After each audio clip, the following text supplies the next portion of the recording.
Corona काल में सबसे खराब असर या प्रभाव बच्चों पर पड़ा है। इसका खामियाजा बच्चों से ज्यादा उनके अभिभावक झेल रहे हैं। मामला कानपुर का है। नवाबगंज थाना इलाके में एक व्यक्ति ने अपने बच्चे को पढ़ाने के लिए मोबाइल दे रखा था। बच्चा पढ़ने के साथ फायर फ्री गेम भी खेलने लगा। यहां तक तो ठीक था, लेकिन एक दिन जब उसके पिता ने अपना मोबाइल बच्चे से लेकर चेक किया तो उनके होश उड़ गए। उनके खाते से 20 दिनों में 5 लाख रुपए निकाल लिए गए। रुपए एक ही खाते में ट्रांसफर हुए।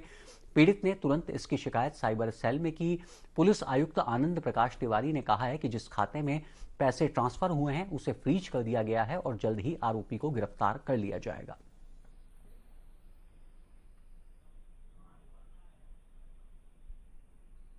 और ताजा अपडेट के लिए हमारे साथ जुड़ चुके हैं संवाददाता अनुराग श्रीवास्तव। अनुराग, क्या है ये पूरा मामला? जी अनुज, आपको बता दूं कि ये कानपुर का नवाबगंज इलाका है, जहां पर नवाबगंज थाने के अंतर्गत एक ये मामला अचानक दर्ज हुआ है। और वहां पर जो बेटे के पिता हैं, उन्होंने जाकर इस पूरे घटना से अवगत कराया प्रशासन को कि जो एक फ्री फायर गेम है उसको बच्चा काफ़ी दिनों से खेल रहा था, लेकिन कुछ अचानक ऐसे मोबाइल पर लिंक्स आते हैं जिसके बाद उस लिंक्स को ऑन करने पर जब वही गेम होता है, आगे की जो 2 स्टेज हैं उनको वो फ्री ऑफ कॉस्ट खिलाता है। और जब तीसरी स्टेज पर वो बच्चा वहां पर पहुंचता है तो तीसरी स्टेज के बाद से वहां उससे एक पैसे की डिमांड करी जाती है उस स्टेज को अनलॉक करने के लिए। और उसके बाद जब वो बच्चा उस पे जाकर यूट्यूब से उसका लिंक खोजता है तो यूट्यूब पर जाने के बाद उसको कुछ ऐसे अननोन नंबर्स मिलते हैं जिस पर उसे कॉल करने के बाद बताया जाता है कि आपको ये प्रतिक्रिया करनी है और ये प्रक्रिया के बाद आपकी ये जो तीसरी स्टेज है उसके बाद की जो स्टेज है वो होंगी। बच्चा ठीक वैसे ही जैसे उसने ऑनलाइन देखा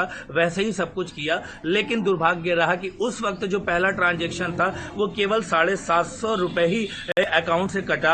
और उसके बाद लगभग एक एक करके जो आगे के 20 दिन बीते, उस 20 दिनों में लगभग 5 लाख रुपए परिजनों के जो खाते हैं उनसे निकल गए। जिसके बाद जब अचानक मैसेज आया परिजनों के पास, उस चीजों को देखा। पहले वो बच्चा डिलीट कर देता था, चीजें नहीं क्लियर होती थी, लेकिन जब एक बड़ा अमाउंट परिजनों के जो खाते थे उससे जब गायब हुआ तब परिजनों को कहीं ना कहीं चिंता हुई। और जब बच्चे पर थोड़ा सा दबाव बनाया गया कि आखिर ये पैसा कैसे गया, क्या आपने किया, तब उसने पूरी बात से जब चीजों को अवगत कराया, उसके बाद जो प्रशासन था उसके बाद उसके पेरेंट्स पहुंचे और ये पूरा मामला संज्ञान में आया। अनुज जी, अब तक जिस व्यक्ति के खाते में पैसे ट्रांसफर हुए हैं, क्या उस व्यक्ति का कोई सुराग अब तक लग पाया है साइबर सेल को?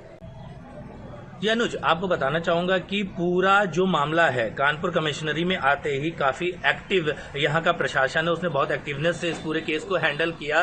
और जो परिजन थे उनके आधार पर, उनकी शिकायत के आधार पर जिस खाते में ये अमाउंट ट्रांसफर किया गया था उस खाते को फिलहाल कानपुर कमिश्नरी ने स्थानीय जो भी जिस जगह का ये अकाउंट था वहां से बात कर डिटेल निकालकर उस खाते को फ्रीज कर दिया है। लेकिन यहाँ पर कहीं ना कहीं एक बड़ा सवाल ये भी उठता है कि जो दौर है अभी वर्तमान का, वो ज्यादातर चीजों में ऑनलाइन चीजों का दौर है। तो यहां पर कहीं ना कहीं जो भी ऐसी चीजें, भारत सरकार ने एक्शन कई गेमों पर लिया जो ऐसे इस तरह के गेम ऑनलाइन चलते थे, लोगों के दिमाग में एक तरह से घर करते थे। तो जो गेम का एडिक्ट है वो कहीं ना कहीं एक बड़ी घटना को भी अंजाम दे सकता है। इस पूरी घटना से ये पूरा सामने कहीं ना कहीं इस प्रकरण को देखने के बाद निकलकर मामला आया है और पुलिस ने फिलहाल इस पर त्वरित कार्रवाई करी है, काफी कड़ा एक्शन लिया है। लेकिन साथ ही साथ एक इस खबर के माध्यम से संदेश भी है कि जो भी अभिभावक हैं उनको अपने बच्चों पर ध्यान देना चाहिए ताकि अप्रिय जो भी ये घटना हुई अन्य किसी जगह ना घट सके। अनुज जी, इस तमाम बातचीत और जानकारी के लिए आपका शुक्रिया।